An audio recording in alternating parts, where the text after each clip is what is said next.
April 28 എന്ന് പറയുന്നതാണ് എൻ്റെ വെഡ്ഡിങ് ആനിവേഴ്സറി. അപ്പോൾ ആ ദിവസം ഞാൻ മറന്നുപോയി. ഞാനന്ന് ദുബായിക്ക് പോവാണ്. അപ്പോൾ എൻ്റെ ഭാര്യ എൻ്റെ കൂടെ കാറിൽ എന്നെ എയർപോർട്ടിൽ വിടാനായിട്ട് വന്നു. അത് കഴിഞ്ഞിട്ട് കാറിൽ കയറി ഞാൻ യാത്ര പറഞ്ഞ് പിരിഞ്ഞു.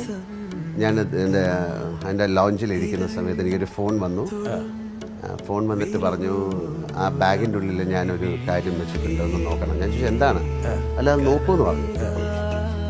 ഞാൻ ബാഗ് തുറന്ന് നോക്കിയപ്പോൾ എൻ്റെ കയ്യിലുള്ള ബാഗ് നോക്കിയപ്പോൾ അതൊരു ഒരു പ്രസൻ്റാണ്, അതൊരു മോതിരമാണ്.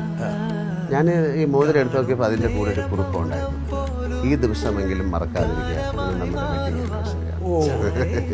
അപ്പോൾ നമുക്ക് വളരെ സങ്കടം തോന്നി. എപ്പോഴും അങ്ങനെ വേണ്ട, അതുകൊണ്ടൊന്നും നമുക്ക് സങ്കടം. പക്ഷേ ഇത്തരം കാര്യങ്ങൾ ഞാൻ ശ്രദ്ധിക്കാത്ത ആളാണെന്ന് എനിക്ക് അന്ന് തോന്നി. എനിക്ക് വളരെയധികം സങ്കടം തോന്നി കാര്യം. പക്ഷേ ഇത് വലിയ ഒരു തിരിച്ചറിവായിട്ട് എനിക്ക്